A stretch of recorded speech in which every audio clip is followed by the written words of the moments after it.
In 1994, my father was the first Silicon Valley venture capitalist in India. He believed in the spirit of this incredible country. 30 years later, my sister Polly and I are on a mission to find India's next unicorn. I'm Tim Draper. I've invested in game-changing companies. Now, we're crisscrossing this entire subcontinent, meeting the brightest minds in the world's most populous country as we search for the country's top entrepreneurs. Thousands applied, but only 28 companies have made the cut for a chance to win an investment of $1 million and a shot at changing the world. It's a journey packed with adventure, innovation, and unforgettable moments. Who will rise to the challenge? Who will be India's next great entrepreneur? Let the games begin. Welcome, everybody, to Meet the Drapers India. We are in the semifinals. We have been all over India to find you, these extraordinary entrepreneurs. These four will compete for 2 slots in the finale, and the other 2 you could vote in. So go to meetthedrapers.com and vote. Some extraordinary judges. To my far left is Polly Draper, actress, producer, writer, director, winner of a Director's Award. Thanks, Tim. She's a character in Hacks, a mystic.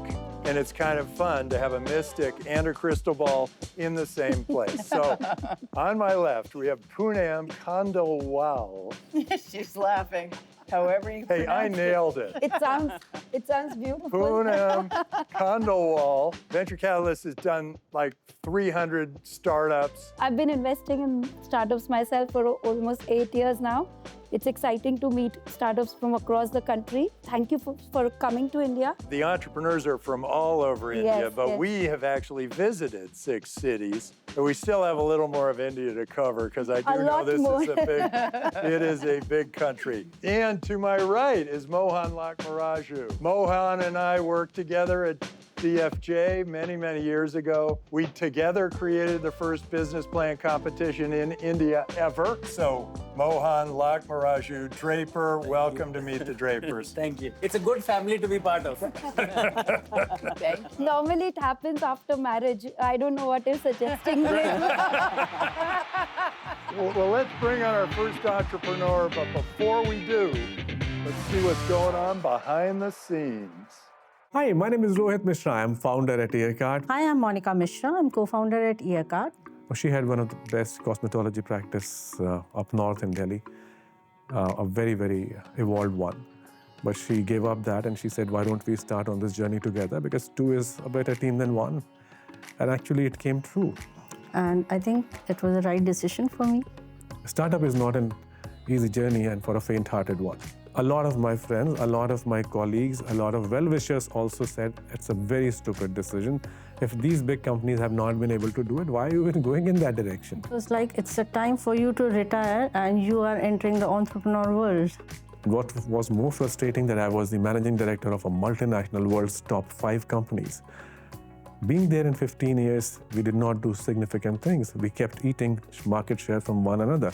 But nobody started working on reaching out to the people who need service. We thought this will be not only a service, but also become into an expandable business model globally. Numbers have outlived my expectations, they have outperformed my expectations, and I think together we have created a model which has now become self-sustained on its own. So if I look back, I'm so relieved.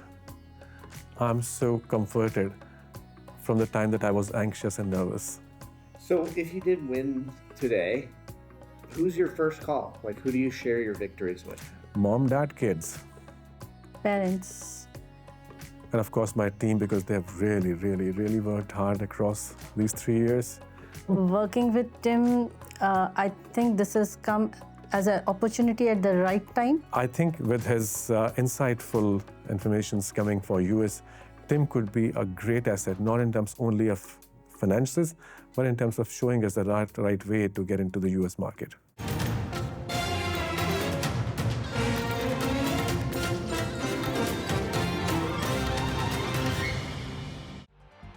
You always had this at the back of the mind that you did not get through to the next level. We land in Delhi at about 11:30. I open my phone after we land and I see a message from Henrik that, guys, you have been given a wildcard entry. And wow. This is one you made. That's right. Okay, so should I try it? Absolutely. This goes into your ear. Go ahead. I'm hearing the horns beep very loudly. Yeah. This is $350, this is $20, and this is your audiologist right here, sitting on the screen. Oh, this is my test. We'll see how it goes. So there were some sounds I didn't really hear that well. Okay, well, that was fun. Thank you very much for bringing us back, Draper. Wildcard, God bless you. You got the Polly special. Thank you, Polly. We are on a mission to help 1.5 billion people who are suffering from two problems. One, hearing loss. Second, lack of an access to an audiologist. I've been in this industry for 20 years myself, and I've been a very frustrated onlooker. Less than 4% of these people get to a hearing aid ever. 96% people don't. And I believe at EarKart, the world can wait for the next dating app. The world can definitely wait for the next super cool marketing app.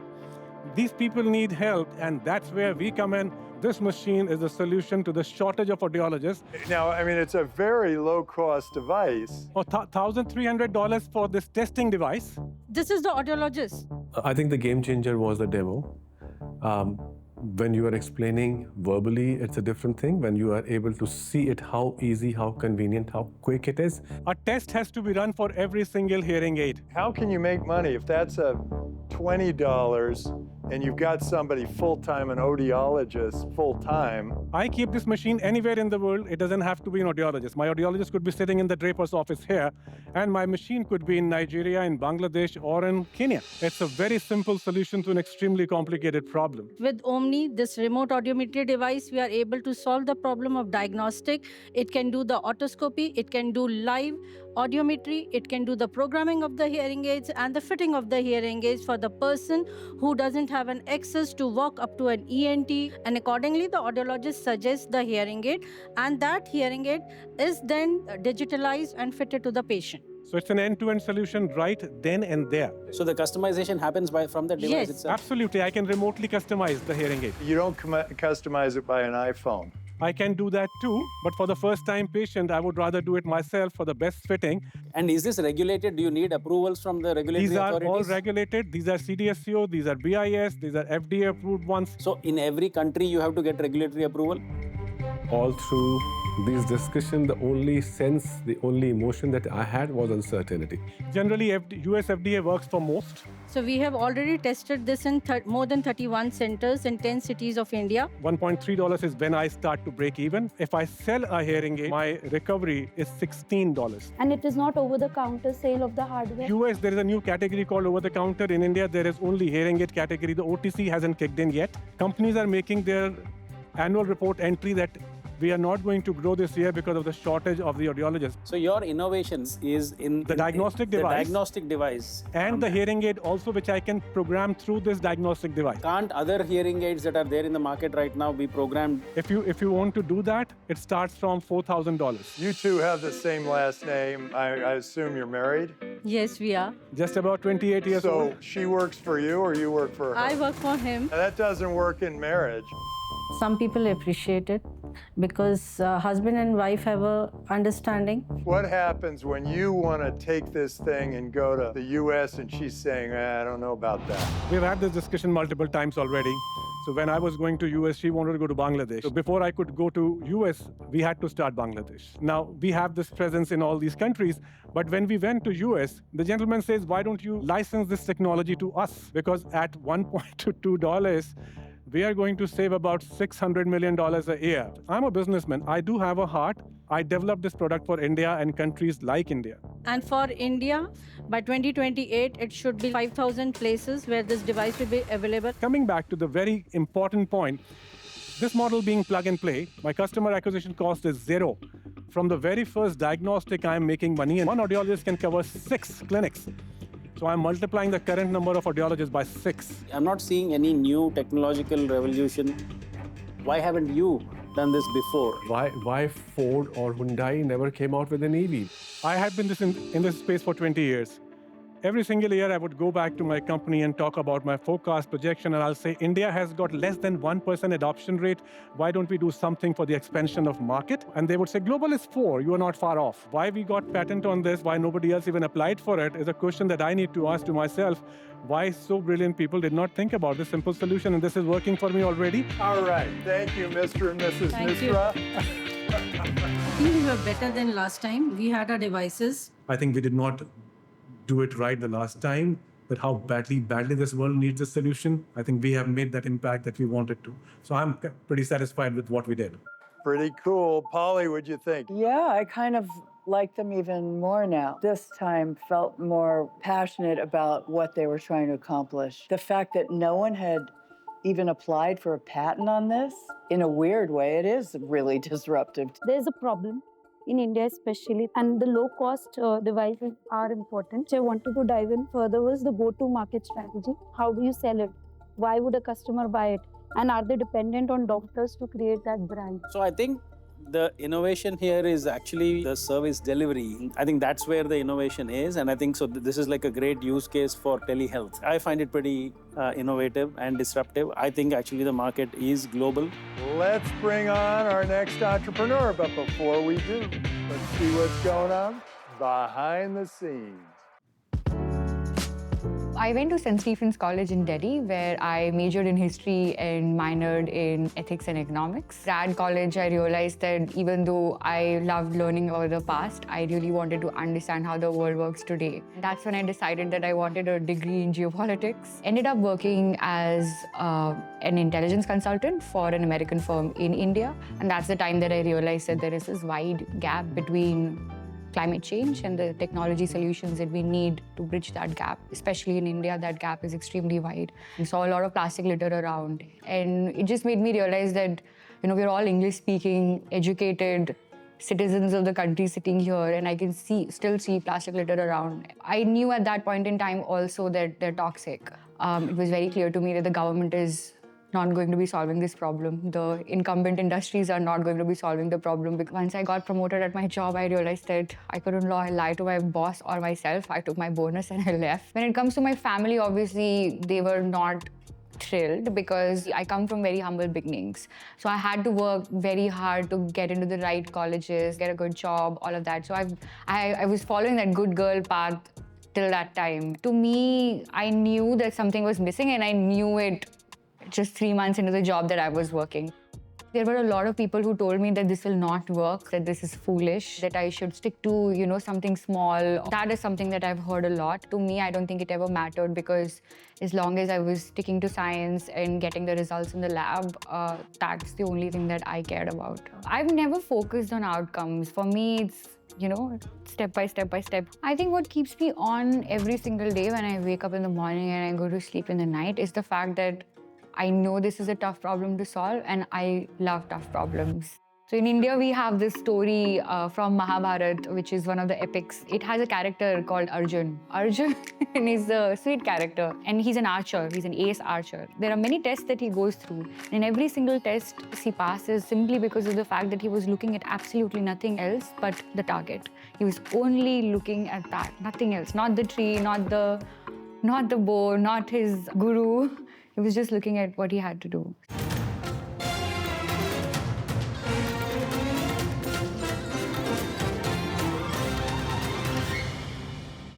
I was actually really excited. It's fun to compete with folks that are working really hard and building great things themselves. By 2025, the global plastics market is going to be worth $1 trillion. And right now, only 1% of this is bioplastics, which is biodegradable. Currently, plant-based bioplastics are 3 to 5 times more expensive, and they rely on decentralized food supply chains, making it extremely difficult for them to scale. At Terra Bioware, we solve this problem by leveraging microbes that transform carbon emissions into bioplastics. Our novel technology produces twice more biopolymers than plants, making them affordable within a process that is globally scalable. Together, they somehow create a plastic-like substance that's not plastic. It's a biodegradable, natural plastic. I went in with a rehearsed pitch that I ended up not giving because I thought it would be better to just have a conversation with Tim during the pitch. Do you think that people are going to buy your plastic because it's biosafe. I've learned that people generally just want to buy the thing that's the Most best and the convenient. cheapest and the most convenient. So the entire technology is actually designed to be disruptive to petroplastics at price, scale, and functionality. There's a reason why we focus so much on high productivity, which is exactly to bring the cost of production down. Essentially, this is what allows us to compete with petroplastics in the long term. But in the short term, we focus on high value markets. So our first product is called Terra Vibe. The bioplastic that we have can be converted into a specialty biochemical, which can serve as an alternative source of energy in the human body while promoting longevity.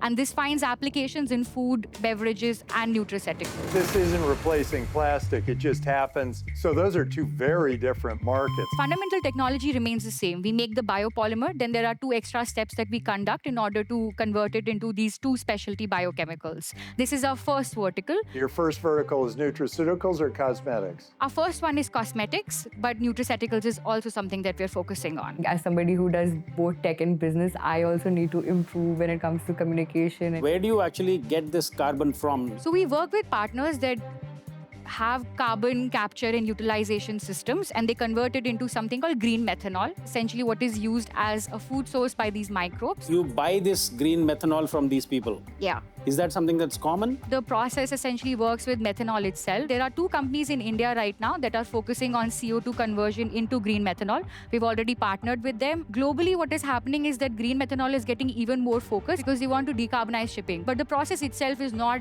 purely reliant on green methanol. Does it have to be green methanol? No. Because you could probably get free methanol. We just choose to procure green methanol because we have high value applications. It also supports green methanol producers in India. The feedstock is really important whenever we're talking about biomanufacturing, and we again have put in a lot of time in choosing that right feed. Have you generated any sales? For both nutraceuticals and cosmetics, early revenue, not a lot, but strong commercial traction. Right now, we need capital to scale up our manufacturing. So how much have you? $600 is what we've gotten so far. Right now, we're selling this in grams because we're based out of a lab. But in December, we're tying up with a contract manufacturing organization to scale this up. Walk me through what they're used for inside the cosmetic itself. So we have a bioplastic, we convert it into an acid. It provides hydration and protection to the skin also. That's why these companies want to adopt this acid into their formulation. What's special about your method of... Right now, around the world, we're the only company utilizing green methanol to produce bioplastics. The microbial strain that we use produces extremely high amounts of biopolymers. They're also better performing than other microbes as well. You don't own that microbe, right? Like anybody can use that microbe. No, we own that microbe because we've developed a strain which is only with us right now. It's proprietary. We're filing IP in early December. It's capable of producing higher amounts of biopolymer than any other strain. Have you run something before? I mean, I know you know the science. How about the business? So I have to focus on both. And in fact, I'm the person who ties the science to the market. Even the scientists that we work with also focus on business. Whenever we're taking up work, we never think of it as science or business, it's just what we love to do. There are some very fundamental problems that exist with biomanufacturing. If you focus too early on a high volume market like paints and packaging, it essentially leaves both the company and the investors in a place where nobody's making any money. We didn't want to do that, so I myself went through, I would say, hundreds of scientific papers that we had to go through because the link wasn't so clear. Right now, there's no other PHA company that's producing these specialty biochemicals out of PHA. When you started, I really thought that we are talking about replacing plastics. We're talking of nutraceutical and cosmetics. How old is your company? So we registered on 3rd of February 2022. Last year, we raised a pre-seed and we came to lab in July 2023. How much time typically it takes to convert a customer to become a paying customer? If it's a startup, as long as we have regulatory approval, it takes 3 months. With companies like Britannia, we've been speaking to them for a while. The interest is there, but it takes a long time for that to convert. Why don't you have your own brand? I have a background in strategic intelligence and global risk, and I applied the same kind of skill sets to solve this problem as well. For me, it's far more important to build a technology that can disrupt petroplastics, far more important to scale this technology. I want to take it outside of India as well. Shruti, thank you so much for coming and being on Meet the Drapers. Thanks a lot, Tim. Good job. I feel great. I think there was a newer set of judges. They asked questions that were quite intriguing, and I enjoyed answering them as well. Polly, I'll start with you. What do you think of? I think I realized in this time It's just the very beginnings. I also was under the misconception they were finding a solution to the plastics problem and getting. Science project. It's a science so project far. right now. Yeah. But she's a genius. amazing. I really love her. I bet on her more than this. She's a great innovator. The business person inside her is yet to come out. I don't think nutraceutical is that a big market for now. But yeah, plastic, I was really excited to hear about the plastic thing. I found Shruti very impressive. She had all the answers on the science of it. So I think there's tremendous promise. I hope she's able to validate that in the market. $600 sounds very little, but then she said that it's from a lab. They don't really have production. So I'm really hoping to see this become a business. But see what's going on behind the scenes. Those doctors who use AI are going to replace those doctors who are not going to use AI. Losing a good friend, a class friend to a heart attack was the trigger. He had come to Goa over the weekend or for the New Year's Eve on 22. And then on 4th of January, he had a heart attack and he was no more. We had information, but nobody had insights. So what we believe is AI can get to the insights part very quickly, wherein you can predict and look into the future and look at the markers which are present and then correlate it with a high level of confidence to indicate an onset of a severe or a immediate threat to your life. Today, the challenge is that information is in paper, they're in different locations, they're with different people. But if you put it in your fingertips, that is where the value addition helps and very relevant, pertinent information for that particular patient in that moment of care. The doctors who start using AI in their daily practice will become more productive, their patients will get better clinical care, and in society also they'll get known as people who have the best advanced technology or they're the ones who have the best practice. AI agents are built based on the patterns and the data points, and you can say the AI healthcare models are the more efficient, and if doctors are using that, and that may be the game-changing moment for the whole world. What do you say to like your dad, the doctor? Yeah, so now he's believing that the pattern may be the biggest secret sauce that can be used for healthcare domain. But earlier when I started, even AI was not there that much in Indian ecosystem, right? But I never had to prove my parents and other people to what I'm doing right now. If you really trying to do something, and I think the universe is there for you to help you out. And every moment I'm getting a validation of that. So this is also a surprising thing, but now I am habituated of the process that if you are really trying something and you have the honest intention, and the universe is there to make it done for you.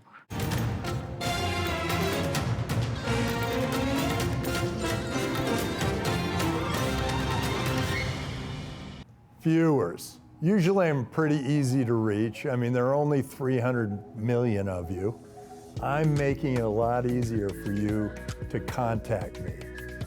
I have downloaded my brain into this digital twin, and you can scan this QR code, you can pitch me your idea, you can talk about your business, anything, and I'll answer it 24/7.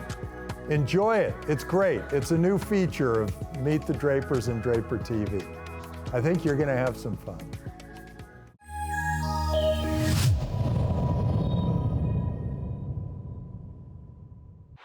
It was a tough competition. It was pretty close. And of course, there is last minute jitters, but we were excited and we were prepared. As Lark, we are the harbingers or we herald good news. What we have is a solution which tells you how good your health is. We also can do predictive analysis and tell you how is the health going to be.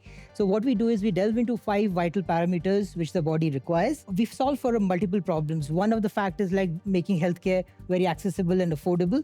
But you also would notice that healthcare records are non-digitized. They're kept in disparate silos. We've put it all together, insight which is relevant and useful for that doctor, for that patient, in moments that matter. So one of the things I worried about a little bit was doctors are going to start relying on this, and they're just going to wait for the alarm to go off. before they pay any attention? How do you keep the doctor's attention while you know you're making their life really easy? I do not see doctors becoming lazy, but I do feel that more and more doctors will start using this, which will reduce his or her burden. A lot of healthcare workers are overburdened, so we make their life better. I haven't understood Yes, the use case. So the thing that's there in the ICU that gets plugged in is Exactly. But then we have an IoT and AI device, which is at 1/10 the price of imported devices. So this Lark is a multi-parameter device called REN, and it has got 5 vital signs parameters which it can measure. Wait, it's also plugged into the ambulance too, right? That's true. Okay, so this goes in the ambulance and it goes in the hospital. It goes entire care continuum. So it's like BP and heart rate and all of those things you're talking heart about. rate, respiratory rate, ECG, temperature. So the patient has to have the BP thing on them all the time. It's like a simple off-the-shelf solution. So if you know how to monitor your own BP, this just plugs into it. So your innovation is just the communication between that and the doctor. Yeah, so we built this, designed and developed it in India. ICOs already have these machines. Yes. Ambulance already. Why would somebody replace it? What's the catch of replacing? None of those devices are IoT or AI enabled. Number 2, they are legacy devices which do not have any kind of intelligence into it. Any hospital, this costs something around $3,000. We have something for $225 for the hospital. Larger hospitals, when they replace their systems, it's a better device at a lower price. Your device is cheaper, but I didn't get the AI part. And what is the use of that AI? It pulls in all your patient data from whichever modalities which you had. For example, you might have done an X-ray a year back, and today if you did an audiometry sound, we correlate your information from any of the information which you've done earlier, and we give you predictive analysis. What you described as your intelligence sounds like something that's much more general. I think this is something we need some more time to explain properly, because everything is interconnected what we're building right now. So we have 3 pillars. First pillar is the hardware. So any rural medical practitioner, doctor who's got nothing else, no digitization, can get a AI IoT enabled device on his tabletop. That's one device. And then second is an app which basically integrates this device to the cloud. And then the third one is what radiologists and cardiologists use. They use image analysis algorithms to identify any kind of modalities, whether it's CT, MR, ultrasound, and identify if there's any kind of a correlation to a disease which you might have. These 3 are interconnected through our common platforms, and then we're trying to build our first AGI model for future. What if it's just an old person and this thing has to be sitting beside him? It is for elderly care and for nursing homes. So for example, in this case, the patient doesn't have to walk to the hospital, and he can transmit his vital signs to the caregiving doctor. And this is battery operated? This is battery operated. How long does the battery last? 6 hours, roughly 300 patients. I got to tell you, my 2 experiences in the hospital, one was with battery operated. They were going off all the time. The ones that plugged in were very calm. The thing you really do have is that that's much smaller. So what we've learned is like alarm fatigue is a big concern, not just for the patient because he can't sleep, but even for nurse. So what we've built is only relevant alarms which really matter. Can you define your market? Rural villages, hospitals, existing hospital, ambulances. So all of them are our markets. Like you've sold 162 units. Whom have you sold it to? Any ambulance service provider, any elderly care service provider, any home health care provider, any hospital who has to do patient monitoring needs to buy our device. How are you selling it to them? So we sell it through channel partners, distributors. I'm impatient for results, which is really month-to-month sales, year-to-year growth, and so on. Are there any regulatory challenges to hold data? Yeah, so we've already received the CDSO approval, which is for HIPAA India. already compliant. We already compliant HIPAA and FOC2 also for the security part. Do you find that they're resistant in hospitals? A lot of times they have their set things. In general, true for any AI. But what we've done is we've kept the doctor at the center and the last person to make a decision on. This other thing that you talked about, AI and intelligence and all of that, that has been the holy grail for lots of companies for a long time to get access to all the patient data. That never happens. We're building from decentralized model so that every hospital can trust us for the data part, because we are not taking data, we are taking learning only, and based on that we are making the model stronger. That's our main goal and ambition. Thank you. Thank you so much. Happy luck. We have goosebumps, no doubt. It's a good opportunity to present to everybody. We are thrilled also, as well as relieved also. And I hope we were able to convince most of the judges. All right, Mohan, what did you think of it? Being plugged into the kind of internal IT systems of the hospitals and then getting all of that data, that is a nightmare to actually happen. Nothing that I've heard so far gives me confidence that that is a use case that they've actually solved. The way I'm looking at this is that they're basically making a better widget, and that may itself be a substantial market. When it comes to adaptability, Indian doctors are already using robotics to do surgery. My problem here is, will the hospital replace us? And what Polly said, you're dealing with lives of people. This is such a dangerous territory, medical devices. I love the whole concept. I just worry about whether it will catch on. And Siemens and Philips are probably not sitting on their hands with regards to AI. But we'll see. Let's hear from our next entrepreneur. But before we do, let's see what's going on behind the scenes. So my name is Vijay Khoopchandani. I'm the founder and CEO of Seven. Seven is a fintech startup in the wearable payment space. I've been always following Apple as a company as my inspiration. The way they build their products, the marketing, brand building, right? So always fascinated with that, and always thought I should do something which involves some kind of a hardware play, because hardware also gives you defensibility in many cases. If you're able to get that IP right in the early days. I'm a fourth generation entrepreneur. Everybody in my family has been entrepreneurs, and this is my third venture. Worked with Citibank initially for around 8 years, selling mortgages. People around me thought I was nuts because the Citibank gig used to pay very, very well. I was not a payroll employee, but I was more like a franchise arrangement with them, but it was a very high-paying venture. So when I did this, of course, there was backlash in terms of the family, thinking that, are you sure what you're doing? And I've been on my leap of faith for almost a decade now. And to some extent, initially it was a lot difficult, but I think now they understood that he's a crazy, kind of passionate entrepreneur and trying to pursue. And now that when you see that you're able to generate revenue, there is validation around you, then they also feel that okay, we're in the right direction. But early days, it was very, very bad. We got early validation, and we got an investment from an angel network, which is very unheard of in India for a hardware startup back in the day. That was our first small win. The second win was when we got certified by MasterCard. That actually reinforced confidence in us that we can deliver a globally certifiable, globally accreditable kind of a product. So that was that. And then we also had filed a few patents in India. We won those patents, so that also further, reinforced the belief that yes, we are on the right path. And then there have been a few other small victories here and there where we have won government grants, in India, and we won a couple of innovation hackathons and challenges, along the journey. Yeah.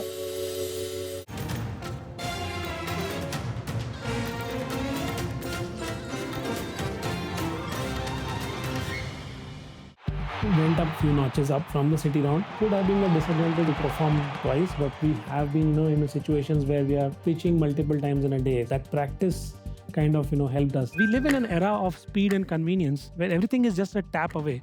There was a time when we used to swipe our cards.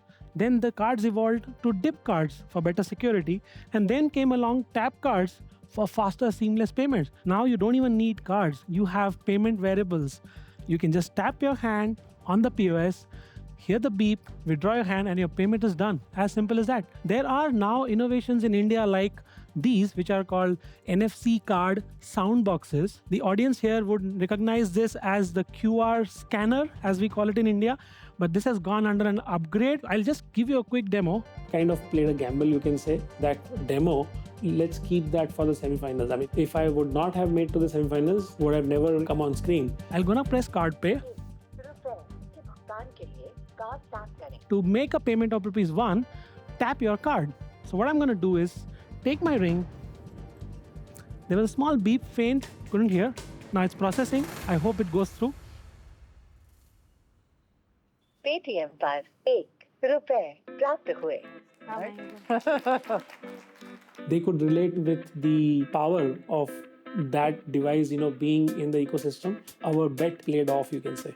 So are you making those too, or is somebody else making? It is something under the RBI mandate where they have to deploy this so that credit penetration can increase in India. Putting up all the railroads for us for free of cost. The 7 ring or any of our smart rings, if you see, they don't require charging. They don't require pairing with your phone. 100% waterproof, so you can wear it all day. It's a 1 tap, 1 second experience. You don't have to take out your phone, just tap and go. And when you say waterproof, you literally can take a shower, go swimming? Yes. What's in the ring? It works on the RFID principles. So RFID electronics do not require constant power. They can draw power at the time of operation. So right now, if you saw, I actually drew power into my ring from the machine itself. Is it like a magnet? It's an electromagnetic field, EMF. They were not able to understand how the technology works in terms of how does it take power from the reader and stuff. After they understood, we were back on track.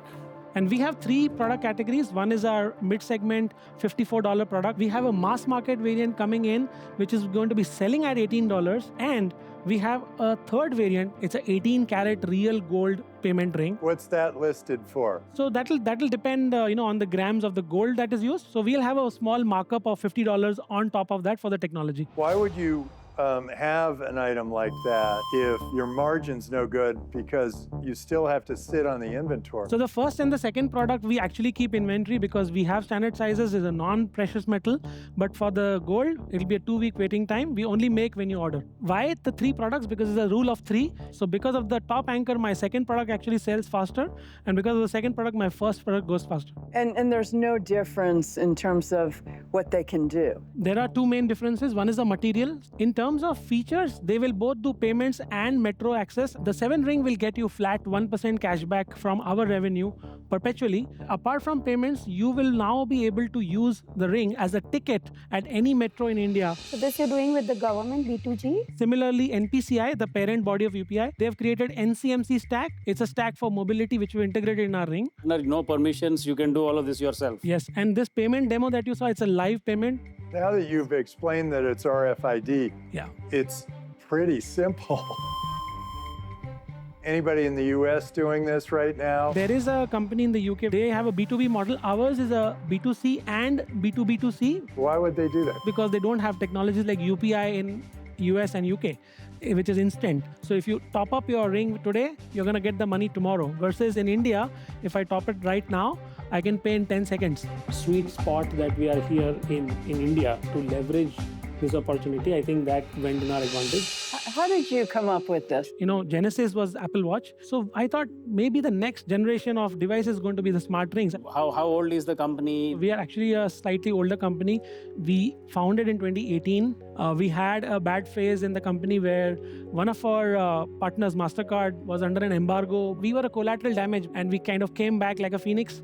And 2023 is when we launched. So we sold 3,000 odd units till date. We've generated $167,000 worth of revenue, and we have close to 35,000 waiting list. 35,000 on the waiting list. In fact, there are people who put review videos about us, and it spreads like wildfire, and then we start getting orders. We're not having that much capacity today to supply. I wouldn't think that you need marketing. I would think that you would distribute this through distribution partners, whether it is the banks or the card companies. Right now we are doing D2C because we wanted to test the waters, test the technology, make it robust.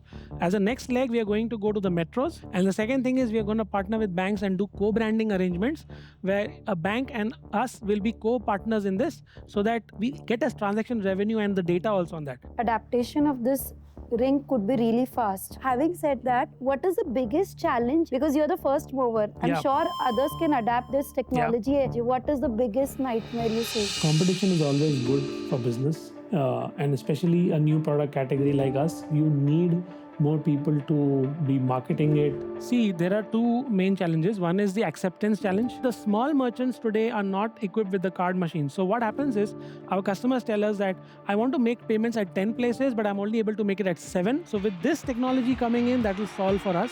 Terrific. Vijay, thank you so much for coming on Meet the Drapers. Thank you, Tim. It went well. Second time lucky, I believe. Yeah, feeling great, feeling a little tired, but always good, one more day as an entrepreneur.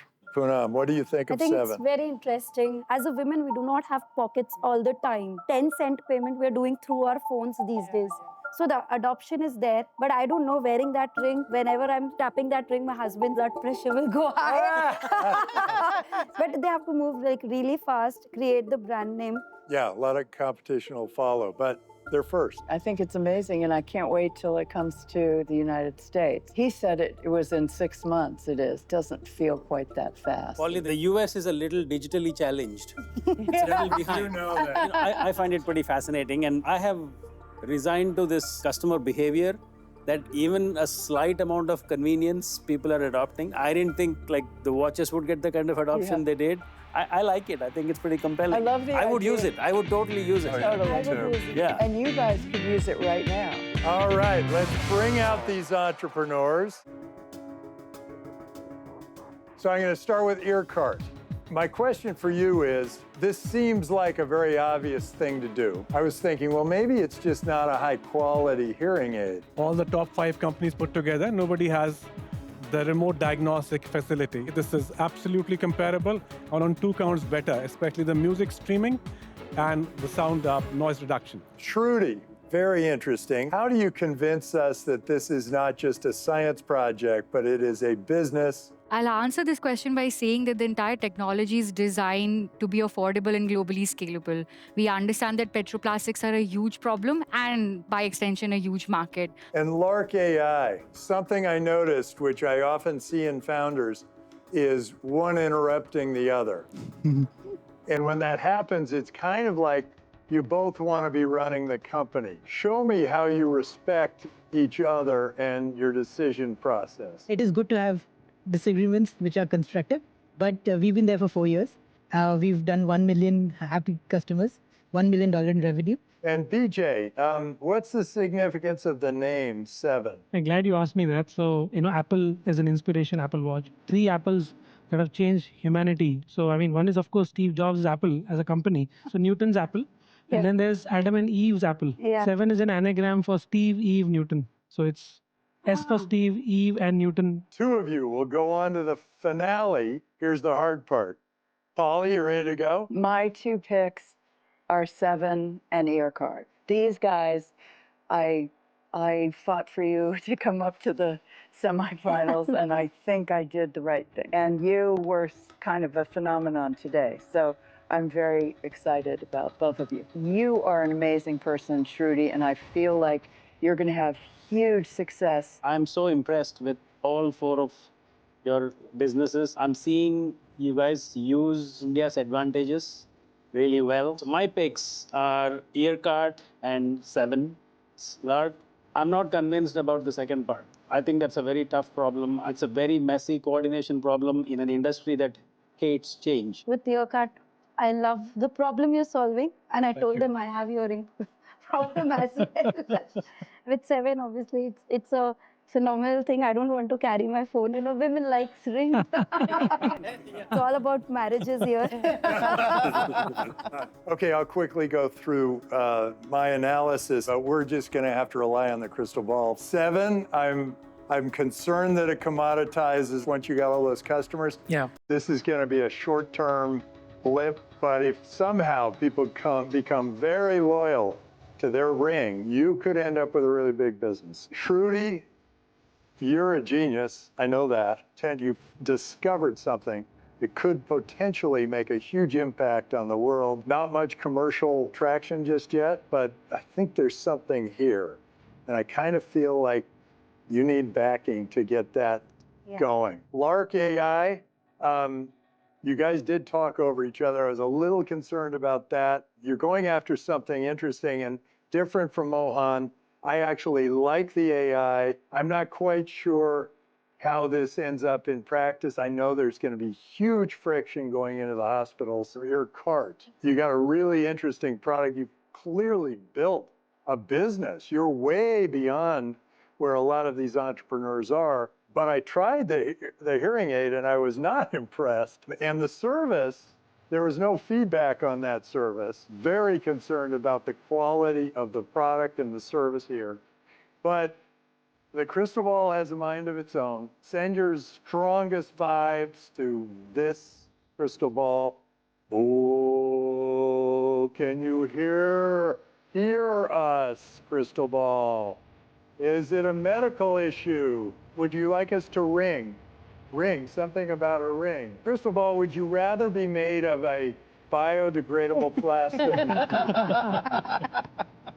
Crystal ball says...